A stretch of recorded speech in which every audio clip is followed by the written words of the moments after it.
Temukan adanya 7 buah luka tembak masuk, serta 6 buah luka tembak keluar.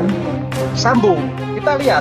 Nah, ternyata DNA kemarin adalah DNA HS, berarti sama dengan peluru Pak Yosua. Pertanyaannya, apakah Yosua menembak dirinya sendiri? Nah, ini kan suatu rekayasa yang mungkin ditimbul dalam rangka untuk meninggal jejak bahwa senjata yang dipakai ternyata senjata DNA-nya sama dengan DNA Yosua. Begitu, Mas. Oke.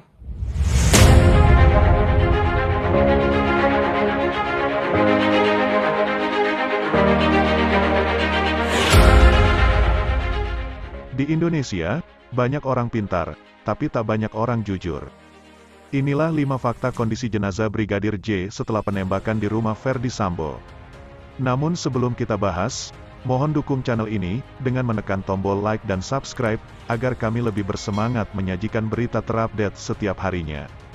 Terungkap sejumlah fakta kondisi jenazah Brigadir Yosua Huta Barat alias Brigadir J sesaat setelah penembakan di rumah Ferdy Sambo.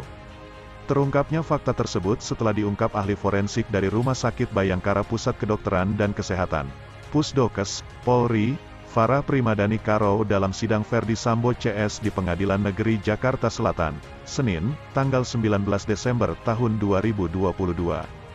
Setelah tewas ditembak di rumah dinas Ferdy Sambo, Duren 3 Jakarta Selatan pada tanggal 8 Juli tahun 2022, jenazah Brigadir J dibawa ke RS Polri Kramat Jati, Jakarta Timur dan tiba sekira pukul 20 waktu Indonesia Barat.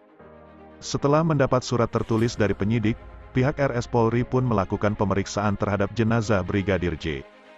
Farah mengungkapkan berdasarkan hasil pemeriksaan luar jenazah Brigadir J mengenakan kaos warna putih yang berlumuran darah serta celana jeans warna biru.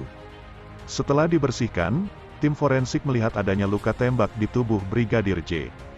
Menurut Farah, saat itu tim dokter forensik menyimpulkan waktu kematian korban berkisar 2 hingga 6 jam sebelum pihaknya melakukan pemeriksaan luar. Berikut sejumlah fakta baru yang diungkap dokter forensik terkait kematian Brigadir J. Pertama, masker Brigadir J dalam kondisi bolong. Farah mengungkap ada temuan lubang pada masker Brigadir J saat dilakukan identifikasi. Farah mengatakan saat jenazah Brigadir J tiba di RS Polri, tampak ada masker masih menggelantung di sekitar area wajah. Farah pun memastikan bila kondisi masker tersebut bolong, tetapi tidak bisa dipastikan lubang tersebut disebabkan tembakan. Kami identifikasi memang ada lubang di maskernya tapi tidak tahu lubang akibat apa, katanya. Kedua, tak ada luka lain selain luka tembak. Farah pun memastikan berdasarkan hasil pemeriksaan luar dan autopsi, pihaknya tidak menemukan luka lain selain luka tembak di tubuh Brigadir J. Ia pun mengonfirmasi soal luka sayatan pisau di tubuh Brigadir J. Menurut dia, luka sayatan tersebut merupakan bekas autopsi pertama kali yang telah dilakukannya pada tanggal 8 Juli tahun 2022 lalu. Bekas sayatan itu saya lakukan dengan sengaja untuk mengeluarkan peluru, kata Dr. Farah. Farah menuturkan bahwa tak ada luka tusukan atau sayatan di tubuh Brigadir J saat pertama kali dia melakukan autopsi. Luka di sekujur tubuh Brigadir J murni karena luka tembakan. Di luar yang saya lakukan saat pertama kali jenazah datang tidak ditemukan luka-luka lain selain luka tembak, katanya. Fakta yang ketiga, 2 tembakan mematikan. Farah mengungkap tembakan pada dada dan kepala Brigadir J berakibat fatal. Saat itu pihaknya menemukan ada 7 luka tembak masuk di tubuh Brigadir J, di antaranya berada di kepala belakang sisi kiri, bibir bawah sisi kiri, puncak bahu kanan, dada sisi kanan, pergelangan tangan kiri sisi belakang, kelopak bawah mata kanan, dan jari manis tangan kiri. Dari 7 luka tembak yang ditemukan, ada 2 yang bersifat fatal atau dapat menimbulkan kematian, yaitu luka tembak pada dada sisi kanan, yang kedua luka tembak masuk yang ditemukan pada kepala bagian belakang sisi kiri, jelas Farah. Fakta keempat, 1 proyektil bersarang di tubuh Brigadir J. Farah pun mengungkap pada saat diautopsi ada 1 proyektil peluru yang masih bersarang di dada kanan jenazah Brigadir J. Kami temukan bersarang ada di dada sisi kanan, kata Farah. Farah pun menyatakan bahwa proyektil anak peluru yang masih bersarang hanya 1 buah. Proyektil itu terlihat masih bersarang di rongga dada Brigadir J. Kami temukan 1 buah proyektil anak peluru pada saat pemeriksaan autopsinya di rongga dadanya, jelas Farah. Fakta yang kelima, lintasan peluru dari 7 luka tembak masuk. Farah pun menerangkan hasil autopsi jenazah Brigadir J terkait lintasan peluru dari 7 luka tembak masuk.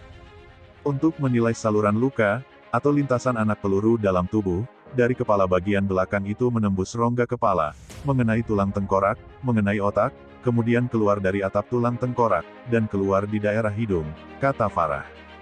Kemudian, ia menerangkan luka tembak masuk di bibir bagian bawah sisi kiri.